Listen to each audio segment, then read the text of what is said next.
आप सभी मित्रों को मेरा बहुत बहुत नमस्कार। दो I make the videos related to defence and politics, but आज एक्चुअली क्योंकि टॉपिक बहुत ज़रूरी भी है समझाना और लोग समझ भी उसको अच्छे से नहीं रहे हैं, तो मैं आज बात करने जा रहा हूँ वैक्सीनेशन के ऊपर बारे में और वैक्सीन है क्या बेसिकली। तो मैं वीडियो शुरू करूँ इससे पहले, क्योंकि बहुत सारे मित्र ऐसे होते हैं जो बीच में ही चले जाते हैं छोड़ के, तो मैं आप सभी से एक विनम्र मेरी एक रिक्वेस्ट है आप सभी से कि वैक्सीन बहुत ज़रूरी है। आप ले वैक्सीन को, बहुत ज़रूरी है लेना। आप देख रहे हैं पूरे विश्व में, पूरे भारतवर्ष में आज क्या हाल हो चुका है। तो मेरी आप सभी से एक विनम्र विनती है कि प्लीज़ आप वैक्सीन लें। आप घर में जितने बड़े लोग हैं सबसे पहले उन्हें वैक्सीन दिलवाएं और देन अपने आप को वैक्सीन लें। ये पहले, सबसे पहले ये बहुत ज़रूरी है। दूसरा जो महत्वपूर्ण है, मैं वीडियो बात शुरू करने से पहले दो चीज़ आपसे कहना चाहता हूँ। दूसरी ये कि वैक्सीन कोई मेडिकेशन नहीं है। अगर आप ये सोचें कि मैं बीमार हो गया हूँ, मुझे वैक्सीन लगवा लेनी चाहिए, जैसे हम होता क्या है, जब बुखार हो जाता है या कोई सर दर्द होने लगता है हम मेडिसिन ले लेते हैं। तो आप वैक्सीन को मेडिसिन ना समझें, ठीक है ना। Vaccination is very much different to medication. लोग हो क्या रहा है, वैक्सीन को मेडिकेशन समझ रहे हैं। और दरअसल होता क्या है, जब उनको फीवर आने लग जाता है और जब उनको कोल्ड होता है, कफ होता है, उसके बाद वो वैक्सीन लेने चले जाते हैं। अल्टीमेटली होता क्या है, जब आपकी बॉडी के अंदर कोरोना वायरस पहले से ही है मौजूद, आप वैक्सीन लेने के बाद भी और अपने अंदर वायरस लेना चाह रहे हो, तो अल्टीमेटली आप बीमार ही पड़ोगे। तो मेरी आपसे विनम्र विनती है कि अगर आपको लग रहा है कि आप बीमार हैं तो कृपया करके अपना पहले कोविड टेस्ट कराएं, RT-PCR टेस्ट कराएं। उसके बाद आप अगर आप नेगेटिव आते हैं देन आप वैक्सीनेशन सेंटर पर जाएं और वैक्सीन लें। अगर आप बीमार हैं, आपको लग रहा है कि मेरे को फीवर है, कफ है, कोल्ड है, खांसी है, कुछ भी है, मेरी आपसे हाथ जोड़ के विनती है, आप प्लीज़ गलती से भी ऐसा मत करिएगा कि आप जाके वैक्सीन ले आएँ। ये आपको बहुत बीमार बना सकती है अगर आप ऐसे चीज करेंगे। तो मैं डराना नहीं चाहता यहाँ पे, पर अगर आपको लग रहा है आपको सिम्टम्स हैं तो आप पहले PCR टेस्ट कराइए। हो सकता है आप पॉजिटिव हो, इसी वजह से आए हो, और अगर नेगेटिव है तो फिर तो कोई बात ही नहीं है, कोई वो ही नहीं है, परेशानी नहीं है। आप जाइए वैक्सीनेशन सेंटर पे। आपको हो सकता है कुछ अलग कारणों की वजह से फीवर आया हो या जो भी सिम्टम्स आए हैं, ठीक है। तो ये मेरी दो बहुत ज़रूरी विनतियां हैं जो मैं चाहता हूं कि आप माने इस बात को, क्योंकि इतने पेशेंट्स दिख रहे हैं हम लोगों को, इतने पेशेंट्स कि होता क्या है, वो सिम्टम आने के बाद वैक्सीन लेने चले जाते हैं। अल्टीमेटली वो बीमार ही पड़ लेते हैं खुद ज़्यादा, और फिर ब्लेम सारा गवर्नमेंट और वैक्सीनेज जो निर्माता हैं उनको पर डाल दिया जाता है कि ये वैक्सीन ऐसी है, वैक्सीन वैसी है, कोविशील्ड है, कोवैक्सीन है, ये स्पुतनिक है। तो बजाय वैक्सीन को ब्लेम करने के लिए एक बार आप खुद भी देखिए कि आपने एक्चुअली क्या किया है। तो देखिए, इसमें यहाँ पे ब्लेम किसी को नहीं करा जा सकता। सब लोगों को पता नहीं बायोलॉजी क्या है इसके पीछे, वैक्सीन के पीछे ना सब लोग समझते। तो हम अपने माध्यम से आपको समझाना चाहते हैं कि आप सिम्टम्स आने के बाद बिल्कुल भी वैक्सीन लेने मत जाइए। तो ये मेरी दो विनतियाँ हैं। और अब मैं अपना आज का टॉपिक जो मैं वैक्सीन्स के बारे में बताना चाह रहा हूँ, क्योंकि हुआ क्या है, अभी जो हम देख रहे हैं करंट सिनेरियो क्या है, मैं उस पर ही बात करना चाह रहा हूँ कि सरकार ने अभी 6 महीने तक की डिले कर दिया है, गैप कर दिया है दोनों कोविशील्ड के डोज में, फर्स्ट डोज में और सेकंड डोज में। तो 6 मंथ का गैप अब तक पहले क्यों नहीं किया था? क्या जो वैक्सीन निर्माता है उनसे कोई भूल हो गई थी, या सरकार को बताने में कोई भूल हो गई थी? ऐसा हुआ क्या? ये 6 महीने एकदम से ऐसे क्यों कर दिए गए? तो सबसे पहले मैं तो ये 6 महीने पे ही क्लियर करना चाहता हूँ, ये 6 महीने इतना डिले हुआ क्यों, और ये 6 महीने क्या आपको फ़ायदा कर रहा है कि आपको नुकसान कर रहा है, ये भी आपके लिए जानना बहुत ज़रूरी है। तो आप ज़रा ध्यान दीजिएगा कि 6 महीने में एक्चुअली हो क्या रहा है। तो बात इतनी सी है, अप्रैल 2021 तक जो डाटा था, जो पूरे विश्व भर से कलेक्ट किया गया और जो हिंदुस्तान से भी कलेक्ट किया गया, तो अप्रैल 2021 तक ये डाटा सब हेट्रोजीनियस था, मतलब काफ़ी तोड़ मरोड़ा हुआ डाटा हमारे पास आया था। उसको एनालाइज करने में और उसको समझने में थोड़ा सा टाइम लगता है। तो मैंने आपको बताया अप्रैल 2021, ऑल दो मैं ऐसा नहीं कहना चाहूँगा कि ये डाटा अप्रैल में ही आया था। यूके ने और यूएस ने भी अपना ये पहले से पहले ही थोड़ा अपना टाइम डिले कर दिया था, मतलब गैप ला दिया था दोनों वैक्सीन के शॉट के बीच में। तो मैं यहाँ पे ये कहना चाहूँगा कि हाँ, थोड़ा सा देरी हुई है, पर इसमें ऐसा कहीं कुछ नहीं है कि सरकार को वैक्सीन कम बनाने को कम पड़ रही थी इसलिए इन्होंने गैप इतना बढ़ा दिया। आप लोगों के पास व्हाट्सएप पे न जाने क्या क्या मैसेजेस आ रहे होंगे, मेरे पास भी आते हैं जी, मैं भी आप में से एक हूँ, और वहाँ वो कुछ भी बोलते रहते हैं वो लोग कि सरकार के पास वैक्सीन नहीं है, तो इस वजह से उन लोगों ने गैप बढ़ा दिया 6 महीने का, बिना किसी एविडेंशियल प्रूफ के सिर्फ और सिर्फ ब्लेम करना है गवर्नमेंट को और वैक्सीन मेकर्स को। तो मैं सबसे पहले आपको एक छोटी सी एक बात बताना चाहता हूँ, कोविशील्ड के साथ ही ऐसा क्यों किया गया है, कोवैक्सीन के साथ ऐसा क्यों नहीं हुआ। देखिए, आप वैक्सीन लेते हैं, 28 दिन के गैप के बाद आपको दूसरा शॉट लगता है कोवैक्सीन के अंदर। कोवैक्सीन में आपको कोई भी प्रॉब्लम नहीं आती, उसका जब सेकंड डोज लगता है आपकी इम्यूनोजेनिसिटी जो एफिकेसी है उसकी वैक्सीन की, वो जो रिजल्ट देती है वो बहुत हाई देती है, आपका एंटीबॉडीज बहुत अच्छे से डेवलप हो जाते हैं, ठीक है ना। बट कोविशील्ड में ऐसा क्या हुआ, 28 दिन के बाद उसमें ऐसा क्या हो गया कि उसकी एफिकेसी जो 81% होनी चाहिए थी वो गिर के 55% हो गई। क्या आपको व्हाट्सएप पे जो न्यूज़ आ रही है वो कोई ये बता रहा है कि उनकी एफिकेसी 28 दिन के अंदर इतना कम हो गई है, अगर दूसरा डोज लिया है किसी ने 28 दिन के अंदर?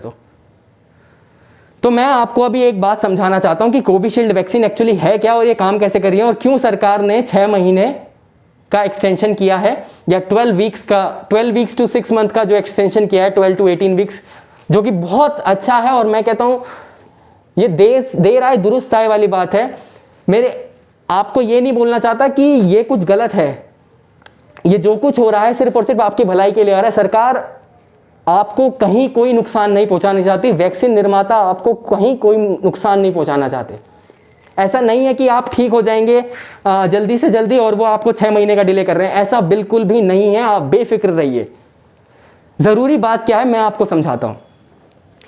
जो कोविशील्ड वैक्सीन है, कोवैक्सीन के साथ ऐसा कुछ नहीं है, मैं धीरे धीरे एक एक वैक्सीन की तरफ आऊँगा। स्पुतनिक क्या है, फाइजर क्या है, मॉडर्ना क्या है, मैं हर एक वैक्सीन की बात करूँगा। पर मैं आज एक बार सबसे पहले कोविशील्ड, क्योंकि सब लोग दुविधा में एक्चुअली कि कब लगवानी है कब नहीं लगवानी, मैं इन्फेक्टेड हूँ तो अब मुझे 6 महीने रुकना है कि मुझे अब पहली लगवा लो तो दूसरा डोज लगना है, मैं सबका आज अच्छे से समझाऊंगा। आप चिंता मत करिए, आपको बहुत अच्छे समझ में आएगा। और अगर फिर भी कोई परेशानी है, मेरी आपसे विनम्र विनती है कि आप प्लीज़ कमेंट सेक्शन में जाइए और कमेंट करके मेरे को पूछिए।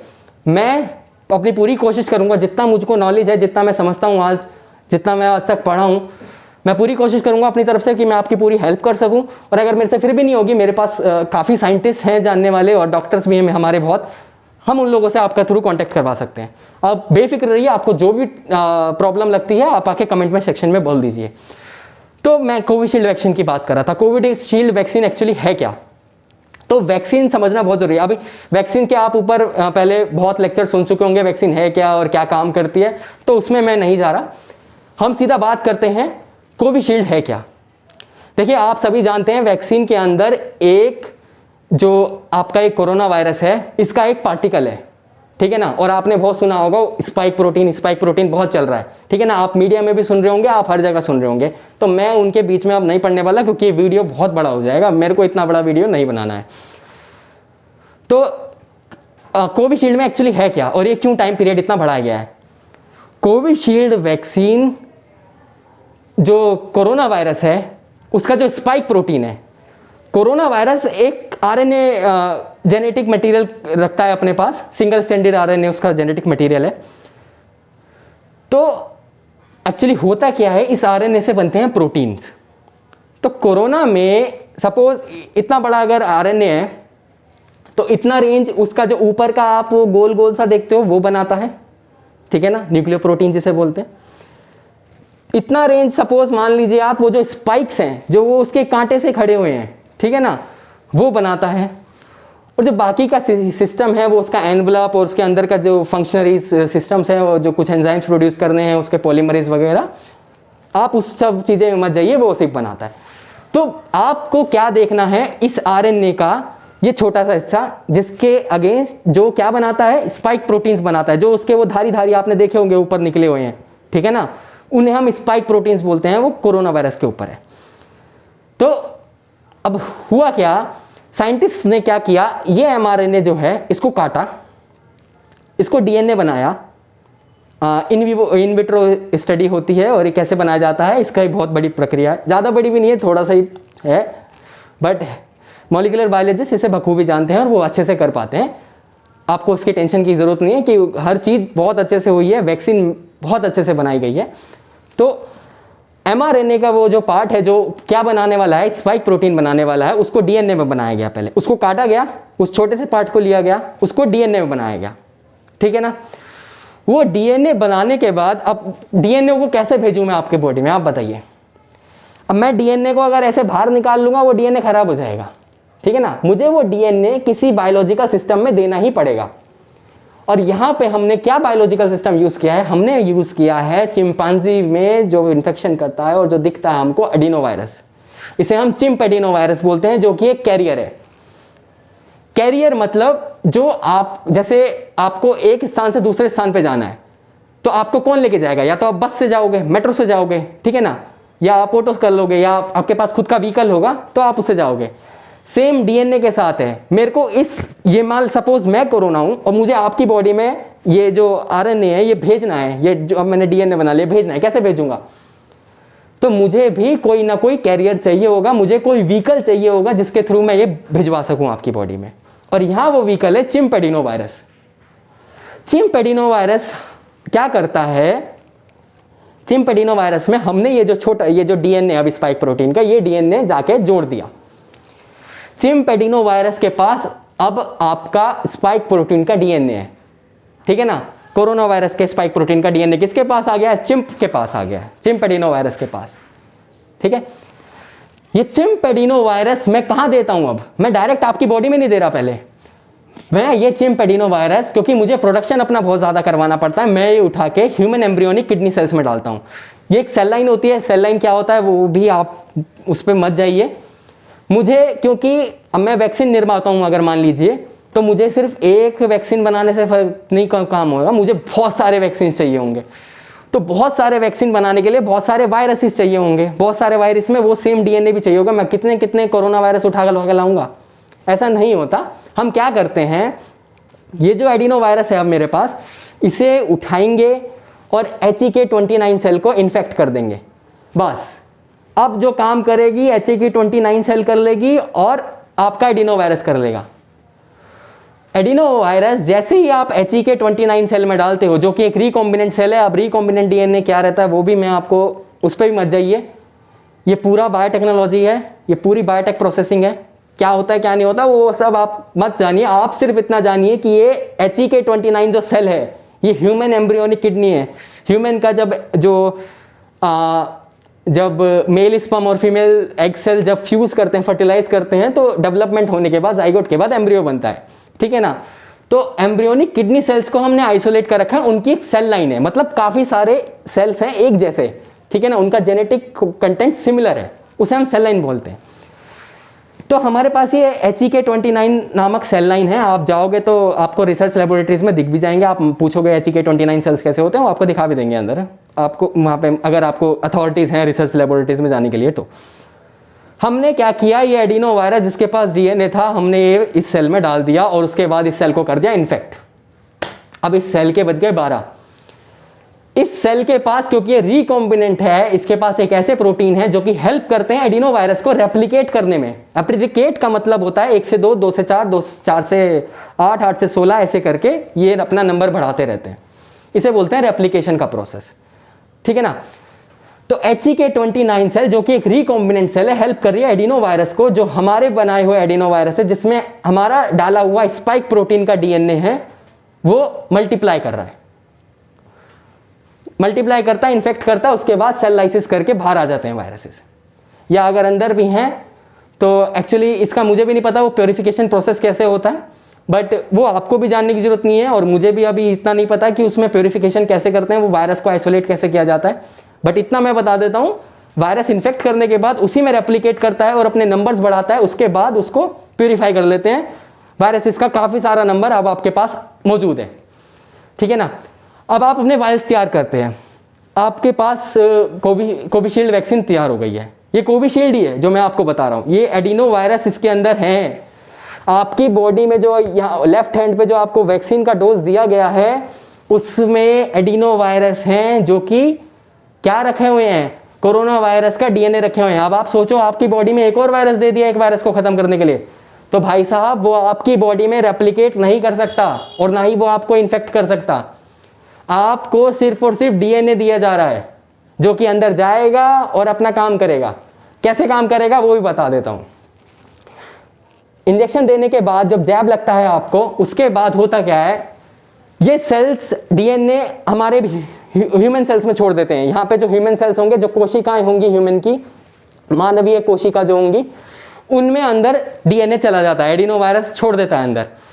अब आपको पता है डीएनए से क्या बनता है, आरएनए बनता है। आरएनए से क्या बन रहा है, प्रोटीन बनने हैं। और अल्टीमेटली प्रोटीन कौन से बनेंगे, स्पाइक प्रोटीन बनेगा, जो प्रोटीन बनना है हमारा, ठीक है ना। अब यहां है क्या, अब इसके बाद क्या होगा, स्पाइक प्रोटीन को आपके इम्यून सेल्स रिकॉग्नाइज करेंगे कि भाई यार ये तो हमारा आदमी नहीं है, ये तो कहीं बाहर से आया है, ये तो पहली बार यहाँ पे देख रहे हैं हम। तो वो उसके ऊपर टूट के पड़ जाते हैं कि भाई ये अपना आदमी नहीं है। उनके पास रिसेप्टर्स होते हैं, वो हर एक चीज को जानते हैं। आपके ह्यूमन सेल की हर एक सेल को वो पहचानते हैं कि यार ये अपनी सेल है, इन्हें कुछ नहीं कहना, इनसे हमें कुछ नहीं लेना देना है। आपके मानव शरीर में इतने बैक्टीरिया हैं जो आपको हेल्प करते हैं, आपको शायद पता भी ना हो, इतने सारे। आपका जो ये डाइजेस्टिव सिस्टम है, इसके अंदर इतने बैक्टीरिया हैं कि आप गिनने बैठोगे तो सर के बाल जैसे परेशान हो जाओगे। तो सेम यहाँ का भी प्रोसेस है। इम्यून सेल्स को ये समझ में आता है कि ये वायरस भाई डेंजरस है, इससे काम लेना पड़ेगा, इससे तो दो हाथ करने ही पड़ेंगे, ठीक है ना, इसको छोड़ नहीं सकते, ठीक है ना। तो अब क्या होता है कि इम्यून सेल्स एक्टिव हो जाते हैं, और जब ये एक्टिव होते हैं तो ये इम्यून रिस्पॉन्स देते हैं, और इम्यून रिस्पॉन्स में जो आप जानते होंगे वही मैं बोलता हूँ, एंटीबॉडीज बनाते हैं। अब ये एंटीबॉडीज करेंगी क्या, ये जाएंगी और स्पाइक प्रोटीन्स पे अटैक करती हैं जाके। और नॉट इवन ये सिर्फ स्पाइक प्रोटीन्स पे जाती है, मैंने आपको बोला कि ये फॉरेन कोई भी सेल होगा, फॉरेन मटेरियल कोई सा भी होगा, ये सबको तोड़ेगी, ठीक है ना। तो आपका सिर्फ डीएनए नहीं आया है, जब डॉक्टर ने आपको जैब दिया या जिस भी फिजिशियन ने आपको जैब दिया, उसने साथ में एडिनो वायरस भी दिया था, है ना। वो एडिनो वायरस कहाँ है, आपकी बॉडी में ही है। उसे कौन मारेगा, आपके इम्यून सेल्स ही मारेंगे।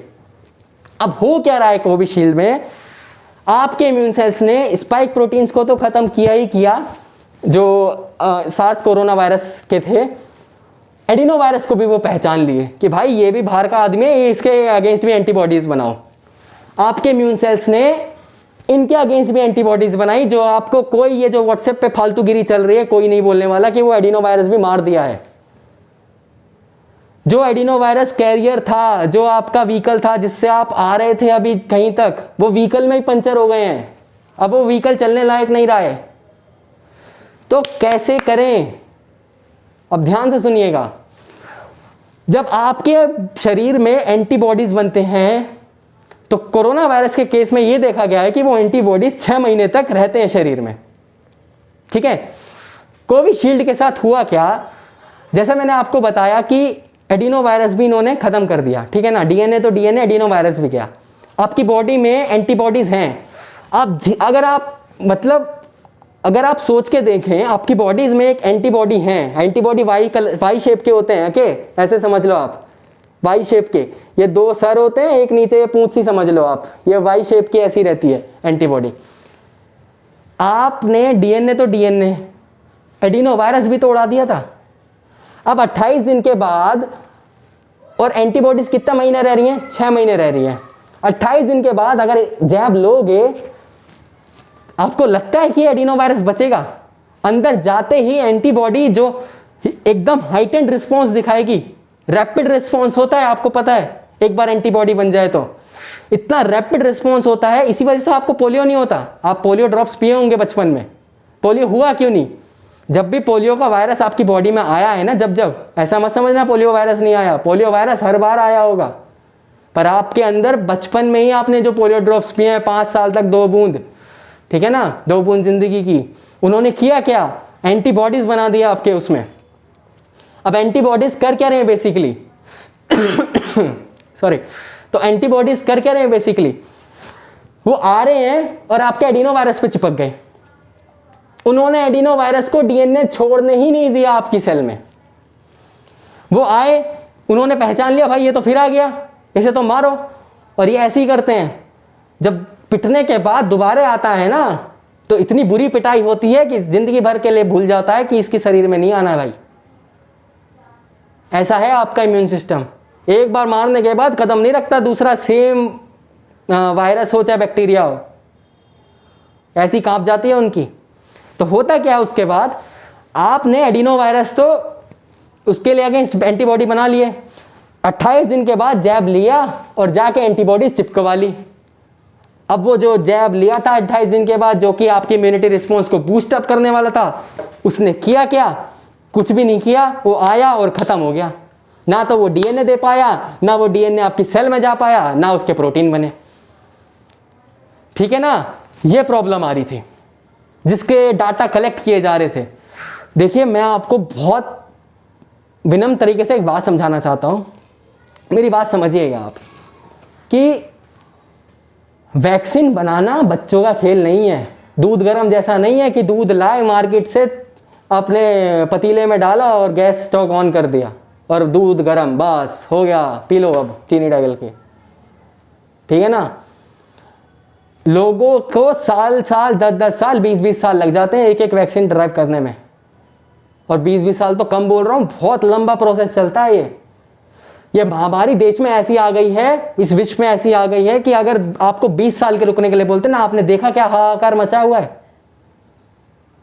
आज हर घर में, मैं दिल्ली में रहता हूं, आज हर घर में केसेस हैं, हर घर में। ठीक है ना, कोई बाहर आ रहे हैं तो वो टेस्ट करवा रहे हैं, नहीं तो सब घर में बैठे हैं। कुछ की घर में डेथ हो रही है, किसी की हॉस्पिटल में हो रही है, और पूछो ही मत डेथ्स का तो क्या हाल है, आप सभी भी देख रहे होंगे। तो अब हुआ क्या है, एडिनो वायरस का आपने खत्म करवा दिया, एंटीबॉडीज थे आपके पास, खत्म हुए। तो अब सॉल्यूशन क्या है इसका? सॉल्यूशन ये है कि आप इंतजार करें, पहली डोज और दूसरे डोज के बीच में गैप रखें, सो दैट जो इम्यून सेल्स हैं, जो मेमोरी सेल्स हैं आपके, वो थोड़ा सा लो रिस्पॉन्स दें, जब आपको लॉन्ग टाइम का गैप रहे उस टाइम पे। अगर आपने आज लिया है वैक्सीन तो 12 हफ्ते के बाद, ठीक है ना, 12 वीक्स के लेटर आप सेकेंड डोज के लिए जाएं। ठीक है ना, आप सेकेंड डोज के लिए अगर 12 वीक्स के बाद जाएंगे, आपको बेनिफिट मिलेगा, या जितना भी अभी गवर्नमेंट ने डाटा रखा है, मैंने एक्चुअली अभी देखा नहीं है, बट आई गेस 12 वीक्स के अराउंड ही है, जो भी है उसी के आसपास मिलेगा। क्योंकि जब डाटा एनालाइज किया गया तो यही देखा गया कोई फ़ायदा ही नहीं है, उसका एफिकेसी 81% से 55% रह गया।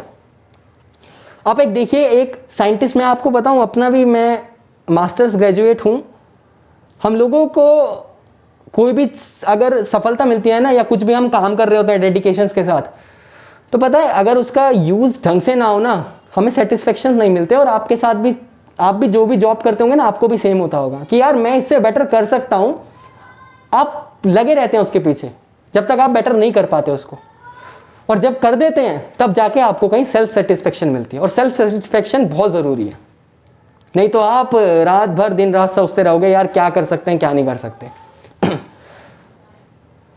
तो सरकार ने या साइंटिस्ट्स ने जो एडवाइज़र हैं, एक तो सब सरकार नहीं करती भाई, सरकार के नीचे एडवाइजर्स बैठे रहते हैं जो सरकार को बताएं। आपकी सरकार में नेता इतने पढ़े लिखे नहीं होते कि उन्हें हर बात की नॉलेज हो। ठीक है, आपके कैबिनेट में डॉक्टर हर्षवर्धन जी हैं, बहुत अच्छे हैं, उनसे मैं मिला भी हूँ, उन्हें मैं जानता भी हूँ, वो बहुत अच्छे हैं, बहुत अच्छे सर हैं वो, और उनको इतना नॉलेज है कि वो चीज़ों को बहुत अच्छे समझते हैं। आप अपना ज्ञान अपने पास रखिए, अपनी व्हाट्सएप यूनिवर्सिटी से थोड़ा दूर रहिए। ठीक है ना। वो जो कर रहे हैं वहाँ पे वो ठीक कर रहे हैं, आपकी भलाई के लिए कर रहे हैं, आपको मारना नहीं चाह रहे। ये भ्रम मत फैलाइए कि वैक्सीन लगवा के लोग मर रहे हैं, किसी की आँख निकाल रहे हैं, किसी के पैर निकाल रहे हैं, किसी के अंग निकाल लिए, किसी का कुछ निकाल लिया, कहीं कुछ नहीं हो रहा। अब हुआ क्या, आपने वैक्सीन लिया 6 महीने के बाद, जब आपके इम्यून सेल्स को उनका पावर जब थोड़ा लो हो जाता है ना, 6 महीने तक का ही रहता है मामला, उसके बाद वो ख़त्म होता चला जाता है, ठीक है ना। आपको उस टाइम पे लोगे अगर, तो वो जो इम्यूनोजेनिसिटी है उसका पीक आएगा लंबा, वो जाएगा 81-83% तक जाएगा आपकी बॉडी में, ठीक है ना। इम्यून सिस्टम इतना अच्छे से वर्क कर सकता है अगर आप थोड़ा लेट लेते हैं। लेट इसीलिए बोला गया है क्योंकि आपके अंदर सिर्फ और सिर्फ डीएनए के स्पाइक के लिए नहीं, वो एडिनो वायरस जो लेके आया था ना, उसके अगेंस्ट भी एंटीबॉडी बन गए, ठीक है ना। इसलिए हम थोड़ा लेट कर रहे हैं।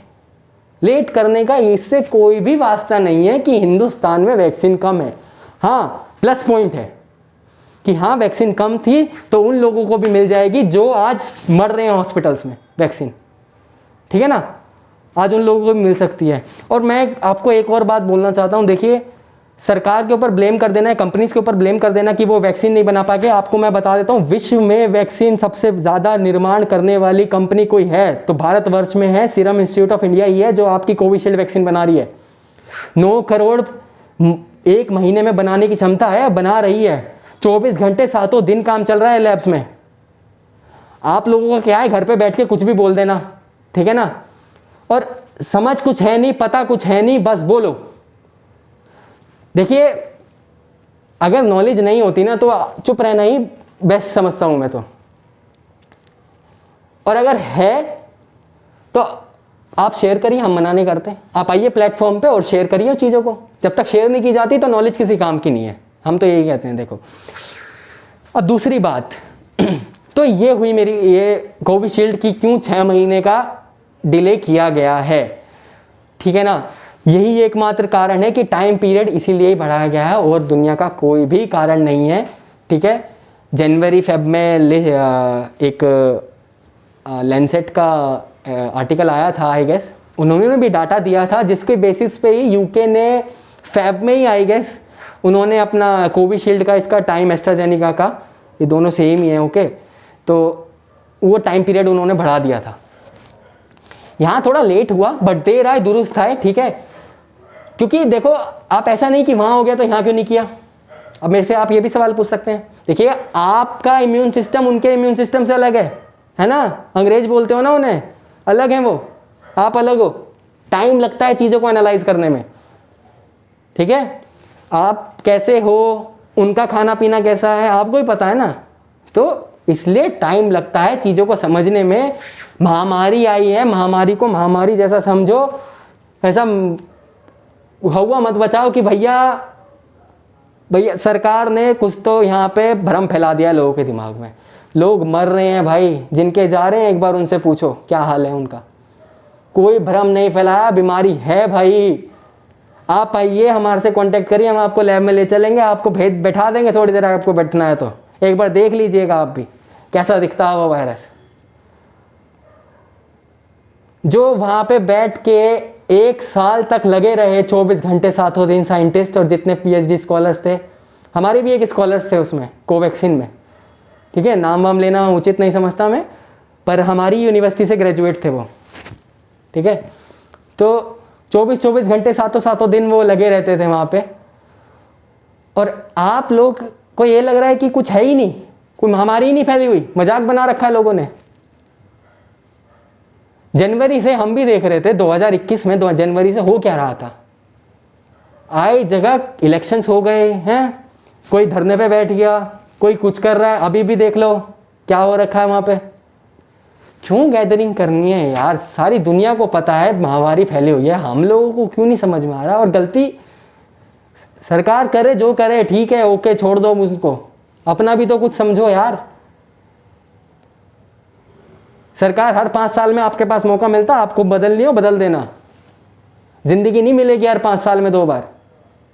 जिंदा रहना है ना, घर पे रहिए, वैक्सीन लगवाइए, उल्टी सीधी बातें ना फैलाइए, और थोड़ा ठंडे दिमाग से काम करिए, हर चीज़ गलत नहीं होती। सरकार आपको मारना नहीं चाहती यहाँ पे बैठ के।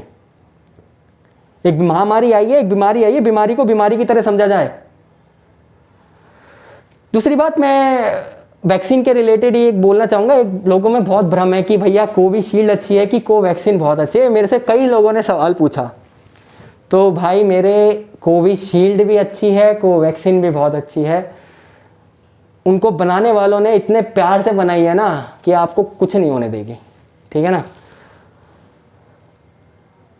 और एक बात की और मैं गारंटी लेता हूँ कि अगर आप वैक्सीनेटेड हैं, अच्छे से रह रहे हैं, अपना सब मस्त चल रहा है, आप साइकोलॉजिकल थिंकिंग, अपनी जो साइकोलॉजी है उसको थोड़ा सा इम्प्रूव रखिए, अपना बेहतर रखिए। आप जब वैक्सीन ले तो ज़्यादा सोचें ना उसके बारे में कि भाई ले ली, कल वीडियो देख ली, एक आदमी मर लिया भैया लेके, तो आप ये ना सोचें कि आपका भी कल को नंबर लग जाएगा। ऐसा कहीं कुछ नहीं है। आप बेफिक्र रहिए चीज़ों से, ठीक है ना। आप पॉजिटिव रहिए। कौन अपने बच्चों को पोलियो ड्रॉप पिलाने ले रहे, ये बोलते थे क्या भाई मर जाएगा ये 2 बूंद पीते ही, या जहर की ड्रॉप पिला रहे थे क्या वो उन्हें? वैक्सीन ही थी ना, वैक्सीन ही है ये भी। आप पॉजिटिव तो रहिए थोड़ा सा।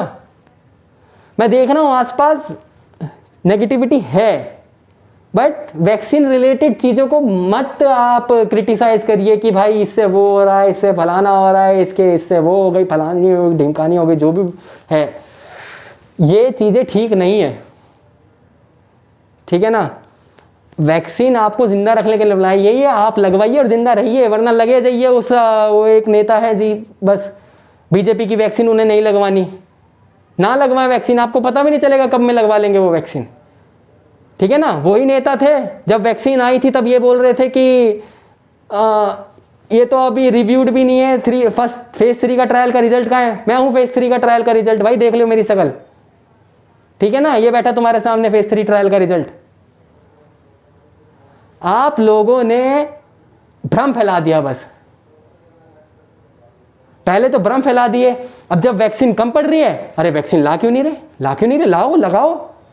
अरे भाई 140-138 करोड़ की जनसंख्या है हमारी, एक की कैपेसिटी 9 करोड़ महीने में बनाने की है, किस किस को दें? और सरकार दे रही है, जहां तक मुझे पता है, जितना मैं डाटा एनालाइज कर रहा हूं, जितने पेशेंट आपके स्टेट में एक्टिव हैं, आपकी पॉपुलेशन क्या है, उसमें जो मैथमेटिक्स करके जो भी रिजल्ट आ रहे हैं उतना जा रहा है वैक्सीन, जितना जाने की कैपेसिटी है सरकार की, जितने देने की है उतनी दिए जा रही हैं। हाँ मैं मानता हूं कम दी जा रही है, बट जितनी हो सकती है उतनी दी जा रही है, रखी नहीं जा रही वहां पे सजा सजा के। तो उन्हें तो कोई बात नहीं, वो नेता अपनी जाने, बीजेपी की वैक्सीन लगवाए ना लगवाए वो उनकी मर्जी। वो साइंटिस्ट वो पागल हैं, वो भी बीजेपी के साइंटिस्ट हो गए, अब कांग्रेस के साइंटिस्ट हो गए, हमें भी नया नया चीज़ों को सुनने। अब मुझे बता देना भाई, आधा मैं कांग्रेस की सरकार में पढ़ा हूँ, आधा बीजेपी की सरकार में पढ़ रहा, मैं कहाँ का आदमी हूँ बता दियो भाई। बेवकूफ़ नेता, बेवकूफ़ लोग, पता नहीं क्या पढ़ के आए हैं, कहाँ नहीं समझ में आता मुझे, छोड़िए जाने दीजिए। खैर, अब कोवैक्सीन के मैं बारे में बात कर रहा था, अभी कौन सी अच्छी है कौन सी बुरी है। तो देखिए, कोवैक्सीन एक अटेन्यूएटेड वायरस है ना, वो लाइव इनएक्टिवेटेड वायरस है, ओके ना, जिंदा है पर मरा हुआ सा, ठीक है ना। अभी ये लड़के का गर्लफ्रेंड छोड़ के चले जाए तो दिल टूट जाता है ना, बस सेम वो कोवैक्सीन वाले के साथ है। उसका दिल टूट गया है, वो बेचारा बहुत बिखरा हुआ है, वो उठा के आपके अंदर दे दिया। अब ऐसे वो बेचारा मरा पड़ा है, क्या ही कर लेगा आपको, वो ऐसा है, ठीक है ना। तो यहाँ बेनिफिट क्या है कोवैक्सीन के साथ, नॉट इवन स्पाइक प्रोटीन्स के अगेंस्ट, उसका न्यूक्लियोकैप्सिड के अगेंस्ट, और उसकी पूरी बॉडी के अगेंस्ट, उसके एनवलप्स के अगेंस्ट, और उसके अंदर जो न्यूक्लियर जेनेटिक मटेरियल है उनके अगेंस्ट भी आपके अंदर एंटीबॉडीज़ बन जाते हैं। तो खुदा न खास्ता कल को एक ऐसी म्यूटेशन आ गई कि पूरा स्पाइक ही चेंज हो गया, वैसे ऐसा पॉसिबल नहीं है, बट मैं बोल रहा हूँ एक्सट्रीम कंडीशंस, तो कोवैक्सीन फिर भी काम करती रहेगी आपकी, ठीक है ना। और कोवैक्सीन आपके B1.617 के अगेंस्ट भी काम कर रही है, और जो अदर स्ट्रेन्स हैं उनके अगेंस्ट भी काम कर रही है, ठीक है ना। तो ये आप दिमाग से निकाल दीजिए कि कौन सी अच्छी कौन सी नहीं। बट मैं फिर भी इसके ही कोवैक्सीन के ही फेज 3 ट्रायल का मेंबर हूँ, बट बट फिर भी मैं इसलिए, मैं तो बाइस्ड नहीं हूँ, बट हाँ कोवैक्सीन एंटीबॉडीज़ बनाने में against all of the protein that are present in the virus, उस सीन में मैं उसको 1 पॉइंट ज़्यादा दे सकता हूँ। बाकी दोनों की दोनों वैक्सीन आपको जो भी मिले बहुत अच्छी है, ठीक है ना। वो भी वही है, ये भी यही है, कोई भी डिफरेंस नहीं है दोनों के अंदर, ठीक है। हमें क्या करना है, वो उसकी चोंच ही आके आपके सेल के ऊपर बैठती है, तो ये चोंच उड़ा देंगे तो ये बैठ ही नहीं पाएगी, ये चोंच उड़ा दी तो ये भी उड़ा देंगे फिर हम, ठीक है ना। ये चोंच वही स्पाइक प्रोटीन है, ये आएगा आपके सेल के ऊपर बैठेगा और आपका सेल अंदर ले लेता है ना, और फिर ये अपना आरएनए छोड़ता है, आपका सेल इसके आरएनए को प्रोटीन बनाने लगता है। हमारा सेल बेवकूफ़ होता है जी, उसको कुछ भी दे दो, डीएनए दे दो, आरएनए बना के प्रोटीन बना देगा, आरएनए दे दो प्रोटीन बना देगा, उसको नहीं पता। और जब बन जाता है फिर सोचता है उड़ा, भैया ये तो गलत बन गया भाई, ये तो बनाना ही नहीं था, इसने तो हमारी ही लगा दी। तो आपका सेल बेवकूफ़ है, पर वो जो बैठे हैं उधर इम्यून सेल्स, वो बेवकूफ़ नहीं है, उन्हें एक एक बात का खबर है, ठीक है। तो देखिए, तो ये बात हुई कोवैक्सीन की और इसकी, लेकिन कोवैक्सीन 28 दिन का ही है। कोवैक्सीन में ऐसा कहीं कुछ नहीं है कि आपको वो भी ये 6 महीने बाद लगवानी है। कोवैक्सीन के रिजल्ट में कहीं भी ऐसा कुछ नहीं आया उसमें, क्योंकि हमने अटेनुएटेड वायरस दिया है तो उसमें ऐसा कोई सीन ही नहीं है, ठीक है ना। अटेनुएटेड वायरस ही पहले दिया था, अटेनुएटेड वायरस ही बाद में दिया है, ठीक है। एंटीबॉडीज़ हमारे बनते गए और जैसे ही दूसरा बूस्टर डोज दिया जाता है तो एक हाइटेंड रिस्पॉन्स जाता है और बस हमें वही बनाना है, ठीक है। एक रैपिड रिस्पॉन्स बनाना है अगेंस्ट द कोरोना वायरस, बस वो हमें बनाना, वो बन जाता है। अब मैं आपको एक बात बताता हूँ, जैसे फाइज़र निर्माता है, फाइज़र एक वैक्सीन है, ठीक है, mRNA वैक्सीन है। तो ये mRNA वैक्सीन एक्चुअली देखिए बायोटेक्नोलॉजी की मैं कहता हूँ एप्लीकेशन का सबसे बड़ा सिस्टम ही वैक्सीनेशन है, ठीक है ना, या वैक्सीन प्रोडक्शन है।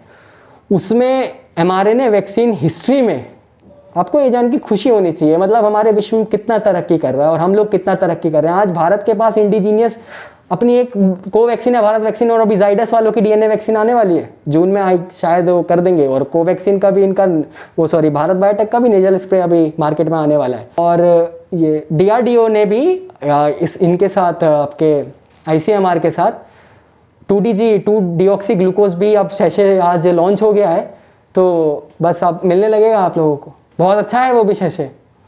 इंसान को अगर उम्मीदें कम हो चुकी हैं कि वायरस ने लंग्स ख़राब कर दिए हैं, तो वो शैशे जो है वो लाइफ सेवर हो सकता है आपके लिए। अब मैं आगे बात करता हूँ फाइज़र की, जो जहाँ मैं रुका था फाइज़र पे। It's a mRNA vaccine, liposome mediated है, लाइपोसोम भी कैरियर है, ठीक है ना, जाके अंदर देना प्रोटीन काम है वही। कौन सा प्रोटीन दे रही है वो? स्पाइक प्रोटीन ही दे रही है, जाके अंदर वो रेप्लिकेट, वो अपना स्पाइक प्रोटीन बनता है और आपके इम्यून सेल्स रिकॉग्नाइज करती है। उसमें भी आपको मैं बता दूं, देखिए डिफरेंस है। कनाडा में 3 महीने के बाद लग रही है फाइज़र का दूसरा डोज, अमेरिका में 3 हफ्ते के बाद लग रहा है, ठीक है ना।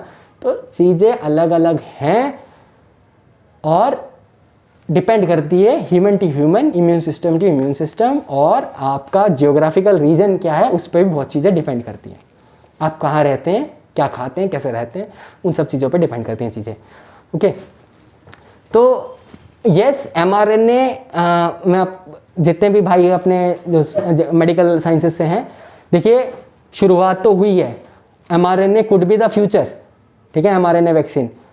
तो और आपको मैं एक बहुत, आपको भी जान के आश्चर्य होगा, आपको शायद पता भी नहीं होगा, तो 12 जनवरी 2020 को, ठीक है, 2020 12 जनवरी को हुआ क्या था,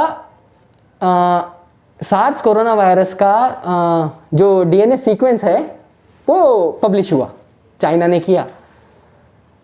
और अब आप बताइए वैक्सीन कितने देर में बनी?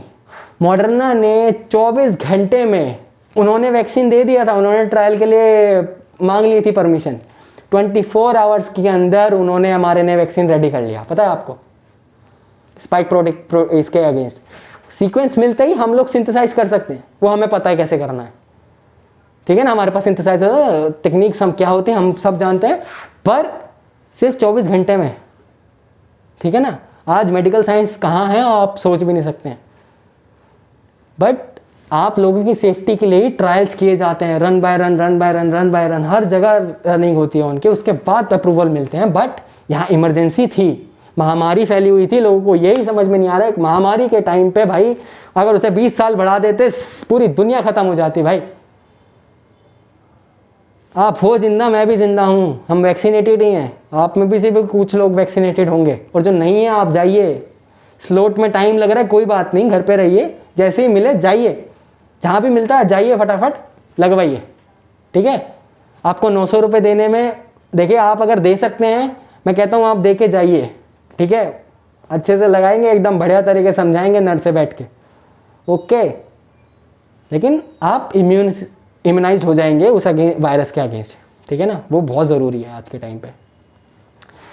तो 24 घंटे में मॉडर्ना ने वैक्सीन बना के दे दिया और ट्रायल का परमिशन भी मांग लिया, उन्होंने भी हमारे ने वैक्सीन बनाया। तो देखो अब बहुत कुछ है चीज़ें, ठीक है ना, अब सारा ही क्या क्या मैं यहाँ पे डिस्कस करूँ, बट बहुत लोगों ने बहुत मेहनत करी है, ठीक है। मॉडर्ना का ऐसा नहीं कि भैया वो तो सिंथेसाइजर में डाल के सिंथेसाइज कर लिया, मेहनत तो कुछ है ही नहीं भैया, दिमाग लगता है, ऐसे नहीं होता, हाँ ठीक है ना, पहले से पहले चीज़ें प्रिपेयर की जाती हैं, कैसे करना है कैसे करना है, ठीक है, ओके। आगे मैं एक और एक्चुअली मेरे व्हाट्सएप पे कल मैसेज आता है मेरे को, और बड़ा अच्छा लगा, लोग इतना रिस्पॉन्स देते हैं मेरे को। तो वहाँ पे उन्होंने एक मैसेज में एक चीज़ पूछी कि यार भैया स्पुतनिक में भी तो एडिनो वायरस ही है वो वेक्टर, उसमें क्यों एफिकेसी इतना ज़्यादा है।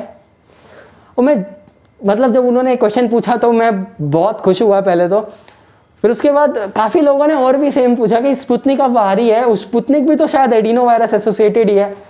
मैं बोला हाँ एडिनो वायरस एसोसिएटेड ही है, और आप इंतज़ार करिए, मैं एक वीडियो बनाऊंगा जल्दी तो आपको समझ में आ जाएगा कि उसमें एक्चुअली है क्या ऐसा।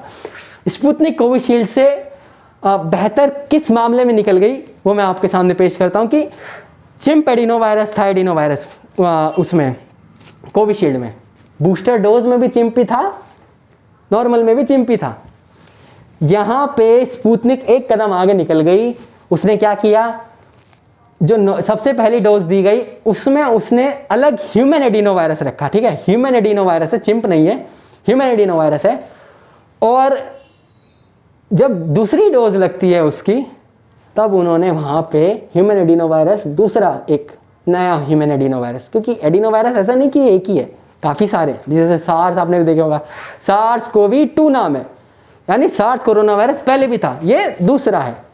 ऐसी मर्स है, सार्स है, ठीक है, एक जैसे 1 2 3 4 चलते रहते हैं, खुदा ना खास्ता भैया 2 3 4 वो 3 4 5 देखने को मिले, 2 ही बहुत था, हो गया काम हमारा। पर तो यहाँ पे हमें यही है, एडिनो वायरस जो है स्पुतनिक में ह्यूमन एडिनो वायरस, ये दूसरा एडिनो वायरस है। तो आपने जब पहला डोज लिया, आपने एक ह्यूमन एडिनो वायरस के अगेंस्ट एंटीबॉडी बनाई, ठीक है ना, उसने डीएनए छोड़ दिया, हो गया काम। अब जब सेकेंड डोज लगा ना, वो है एंटीबॉडी इसको पहचान ही नहीं पाई, क्यों, क्योंकि ये तो नया है, ये बूस्टर डोज के साथ आया, और ये आया डीएनए छोड़े इसने, चला गया, ये मतलब चला नहीं गया, वहीं रहा, और उसके बाद इसके लिए दूसरी अलग तरीके की एंटीबॉडीज बनी फिर। पर देखिए अब आप हर चीज़ में कमियां ढूंढेंगे तो कमियां हर चीज़ में मिलती हैं, पर मैं यहाँ कमियां बताने नहीं आया हूँ, वैक्सीन सारी बहुत बढ़िया हैं, ठीक है, आप बस लगवाइए, ठीक है।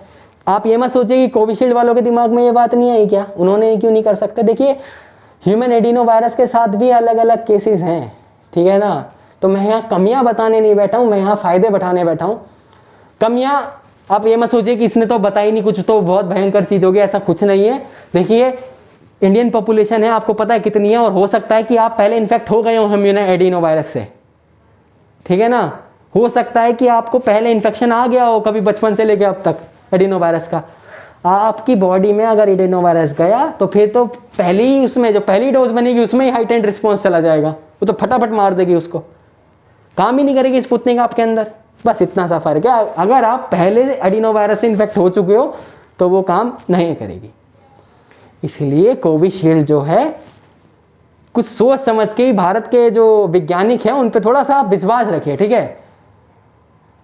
एक्चुअली सीन क्या है ना कि दिल्ली में मैं बताऊं हर घर में यहाँ इंजीनियर मिल जाएंगे, पर मेडिकल साइंसेज से या बायोलॉजिकल साइंसेज से जुड़ा हुआ आदमी आपको शायद ही देखने को मिले हर घर में, तो ठीक है ना। तो यहाँ इंजीनियर्स बहुत हैं, बट स्टूडेंट्स और जो बाकी डॉक्टर्स वगैरह होते हैं वो थोड़े, दिल्ली में तो मैं बोलता हूँ, दिल्ली की मैं बोल सकता हूँ कि हाँ इतने नहीं मिलेंगे, हर घर में आपको बैठा मिल जाए, ठीक है। तो उसका थोड़ा सा कमी है, इस वजह से ज़्यादा लोग अवेयर नहीं है चीज़ों के लिए। पूरे भारतवर्ष का मैं घूमा नहीं हूँ जी, मेरे यहाँ से ज़्यादा इधर और भी कहीं रहा हूँ मैं, बट ज़्यादा मुझे नॉलेज नहीं है बाकी जगहों की, मैं क्या ही बोलूँ उन लोगों का। पर दिल्ली में तो इंजीनियर दिख जाएंगे जी हर घर में, मगर बायोलॉजिकल साइंसेज से, मेडिकल फील्ड से भी जुड़े दिख जाएंगे, ऐसी बात नहीं है कि बिल्कुल ही नहीं दिखेंगे, पर इतने नहीं है जितने इंजीनियर्स भरे पड़े हैं, है ना। बेरोजगार बेचारे, कोई बात नहीं। अब आगे एक और मैं आपको बड़ी इंटरेस्टिंग बात बताना चाहता हूँ। देखिए थ्योरी बेसिस पे मैं बता रहा हूँ, ना ही तो मैं कोई एडवाइज़र हूँ गवर्नमेंट का, ना ही मैं ये बातें आपको ऐसा कि भ्रमित करना चाह रहा हूँ, ठीक है, ना ही ऐसा कुछ हो रहा है हिंदुस्तान में, पहले ये भी क्लियर कर दूँ। मैं बस एक बात बताना चाह रहा हूँ, ये बात आप समझ लिए, ठीक है। अब मैं बोलता हूँ, जो यूके है ना, एक ट्रायल कर रहा है अभी, शायद यूके ही है, but I am not sure, okay, don't quote me on that, ठीक है। अगर गलत हो तो माफ़ कर दीजिएगा, बट एक है कॉन्टिनेंट ऐसा जो ट्रायल कर रहा है, किस चीज़ का, मिक्स मैचिंग पे, ठीक है। क्या होता है मिक्स मैचिंग? देखिए थ्योरी में हम ये पढ़ते हैं, जब आप एक एंटीजन को टारगेट कर रहे हो ना, एंटीजन मतलब ये वायरस ही, अगर आपका टारगेट एक ही हो और उस एक टारगेट को मारने के अगर आप दो तरीके से वार करो उस पर, ठीक है, ये अलग ये अलग, तो वो टारगेट के अगेंस्ट जो इम्यून सिस्टम बनता है ना, वो बहुत अच्छा बनता है, एक टॉप नंबर, एकदम फर्स्ट क्लास, ठीक है। अब मैं बताता हूँ मैं कहना क्या चाह रहा हूँ। वहाँ पे यूके में आपकी एस्ट्राजेनिका और फाइज़र, आई गेस, या फिर फाइज़र और स्पुतनिक, देखिए मैं श्योर नहीं हूँ, बट ये हो रहा है, दो अलग अलग वैक्सीन्स उन्होंने लिए हैं और वो ट्रायल कर रहे हैं अभी, कि एक से भले दो वाली बात हो जाती है ना, हम यहाँ पे भी वही बात है, वो दो अलग अलग शॉट ले रहे हैं, एक अलग वैक्सीन का शॉट ले रहे हैं, दूसरी वैक्सीन का शॉट ले रहे हैं, ठीक है ना। एक बार एक से इन्फेक्ट किया, दूसरी बार दूसरे, देखिए कुछ नहीं है, दोनों चीज़ सेम ही है। देखिए आप एस्ट्राजेनिका में भी क्या है, वो डीएनए है किसके अगेंस्ट, स्पाइक प्रोटीन के अगेंस्ट, मैंने शुरू में ही बताया। फाइजर में भी क्या है, एमआरएनए, किसके अगेंस्ट, स्पाइक प्रोटीन के अगेंस्ट ही है, ठीक है ना, बात एक ही है। बट फिर भी हम जब इम्यूनोलॉजी पढ़ते हैं तो थ्योरी में कहीं ना कहीं ये जरूर पढ़ते हैं कि जब दो अलग अलग तरीके से एक सेम टारगेट को हिट किया जाता है तो उसके अगेंस्ट इम्यूनिटी बहुत ज़्यादा डेवलप होती है और बहुत अच्छी डेवलप होती है, ठीक है। तो ये चीज़ हो रही है, हो सकता है कल को यहाँ भी देखने को मिल जाए, तो सर मत फोड़ने लगना कि हाय मोदी क्या हो रहा है क्या हो रहा है, ठीक है ना। या डॉक्टर हर्षवर्धन डॉक्टर नहीं रहे, कुछ और हो गए, ठीक है। डॉक्टर हर्षवर्धन ही है और बहुत बेहतरीन डॉक्टर है, ठीक है जी। आप सलाह दें पर बीच में अड़ंगा मत अड़ाएं और किसी का भी मनोबल ना तोड़ें। देखिए एक साइंटिस्ट या एक मेकर जो है वो बहुत मेहनत से काम करता है और बहुत मेहनत से चीज़ें बनाता है। मैं बोलता हूँ इमोशनली अटैच हो जाते हैं हम लोग, ठीक है, हम काम कर रहे होते हैं जब उन काम से। लॉकडाउन हो चुका है, मेरा प्रोजेक्ट लैब में पड़ा है, मैं काम नहीं कर पा रहा हूँ, मेरे को कितना दुख हो रहा है ना उस बात का कि जब मैं वहाँ से निकला था ना तो मैं भी सिर्फ यही कोसता गया था कि मेरा प्रोजेक्ट खराब हो जाएगा, मेरा प्रोजेक्ट खराब हो जाएगा, मेरा प्रोजेक्ट खराब हो जाएगा। और सिर्फ मैं नहीं, मेरे प्रोजेक्ट में जितने प्रोजेक्ट मेट्स हैं या मेरे जितने क्लासमेट्स हैं जो भी हैं साथ में, वो सब के साथ यही परेशानी है। हम लोग अटैच हो जाते हैं और आप लोग भी, आपको चीज़ें पसंद होगी, आप चीज़ उनसे अटैच हो जाते हैं। अब कोई पपी पालता है या कोई डॉग पालता है, आप उसके साथ अटैच हो जाते हैं ना, है ना। आपको फैमिली मेम्बर्स के साथ अटैचमेंट रहता है ना, नहीं जा पाते ना दूर, ठीक है ना।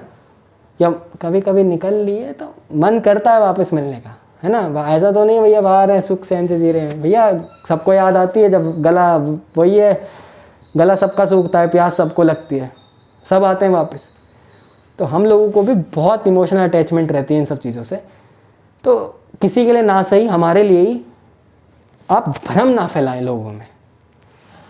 मैं यही दुआ करता हूँ सब लोग ठीक हो जाएं, सब लोग सुरक्षित हो जाएं। देखिए हम लोग भी देख रहे हैं चीज़ें ठीक नहीं है, पर मैं ऐसी उम्मीद ज़रूर रखता हूँ कि चीज़ें ठीक हो जाएंगी एक दिन, और वो दिन बहुत जल्दी होगा। केसेस अब थोड़ा धीरे धीरे कम हो रहे हैं, हर जगह कम हो रहे हैं, ठीक है। चाहे मैं महाराष्ट्र की बात करूँ या दिल्ली की बात करूँ या उत्तर प्रदेश की बात करूँ, हर जगह अब डिक्लाइन आ रहा है केसेस में, और डेथ अभी भी कहीं ना कहीं कांस्टेंट है। बस दुआ यही है कि वो भी डिक्लाइन फेज़ में आए और हम लोगों के चेहरे पे वापस खुशी आए और हम ये मास्क एकदम निकाल के फेंक सकें, ठीक है ना। मैं एक और छोटी सी आपको रिक्वेस्ट करना चाहता हूँ। देखिए डॉक्टर फॉची का एक बयान आया है, डॉक्टर फॉची अमेरिका से हैं, कि आप अगर दूसरा डोज ले चुके हैं तो आप मास्क निकाल दीजिए।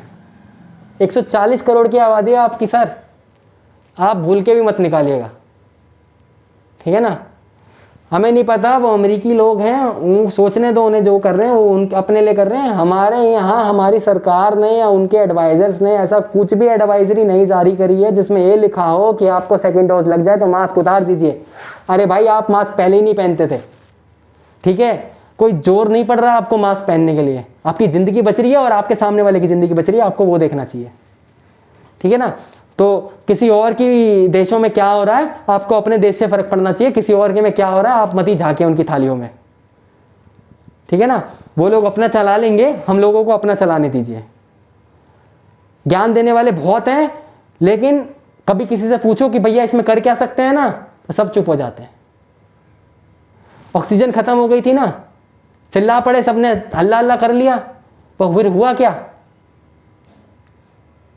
किसी से जब पूछो कि क्या सोल्यूशन क्या है इसका, इतने सारे लोगों का ऑक्सीजन स्कार्सिटी हो गया भाई, इतने लोग एडमिट हुए, इतना ऑक्सीजन चलिए आया, दूसरे देशों से भी आया, सबने मदद करी है।